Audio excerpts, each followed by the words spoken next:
This is an economic crisis, and it's not just a Boeing issue. This is an issue for airlines. This is an issue for their Boeing's top competitor, Airbus. Are there going to be actually orders this year when you have traffic down and travelers are just staying away from airplanes? They don't know how quickly it's going to come back, number one. Number two, the airline stocks are way down, and so the capital positions of some of these airlines and how confident they're going to feel is really in question, it would seem to me. They don't have real clarity. There's no comparison to this. And some of the CEOs, the CEO of Southwest, Gary Kelly, spoke to Philip Bowe last week and said it has a 9/11 type feel. The CEO of JetBlue, Robin Hayes, told us yesterday that it could be worse than that. But 9/11 happened. We closed our airspace, and then we slowly recovered.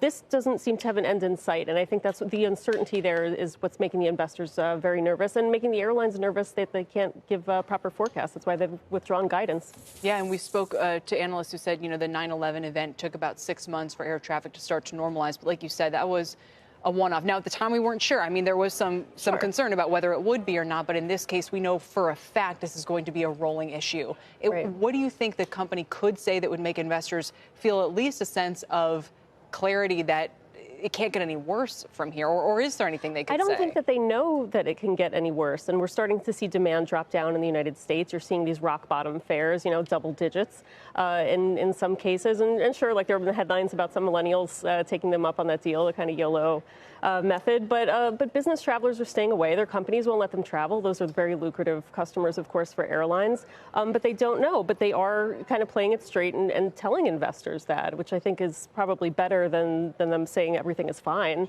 and then kind of surprising. But I mean, coronavirus is an airline story. It's a travel story. So I think that's why they're feeling it maybe more than other sectors, which are all feeling it. I'm looking at the wires right now. Delta stopping seasonal service between New York and Copenhagen, New York and Milan, New York and Venice, cutting back service between Detroit and Rome. So it is really.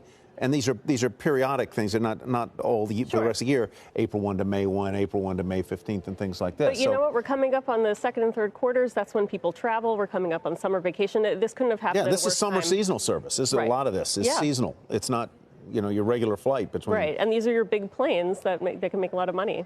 Yeah. So there's a revenue. There's going to be a serious revenue hit, obviously. And to the lessors as well. They're expecting some defaults this year. There are some every year, but it could get worse. Right. So I guess for the airlines, too, they're thinking to themselves, hey, we can at least reduce our fixed costs by removing some of these, routes altogether. For Boeing, I just wonder where are all these jets going to be parked? I mean, and the company was continuing to produce because investors were most focused on its production rate. So even throughout the 737 MAX issue, they were saying we're going to continue production. Well, now you've got a broad-based demand hit. Does that even make sense? Well, they stopped production of the 737 MAX back in January, and they had plans for that. So the question is, when are they going to restart? And one of their biggest suppliers, Spirit, has already laid off close to 3,000 people because of the whole slowdown. It's not clear what that is going to look like. Dave Calhoun, the Boeing CEO, expects to start production before we have FAA approval. We don't know when that is coming either. So when do you see layoffs? I mean, Boeing has told us that as of now, no.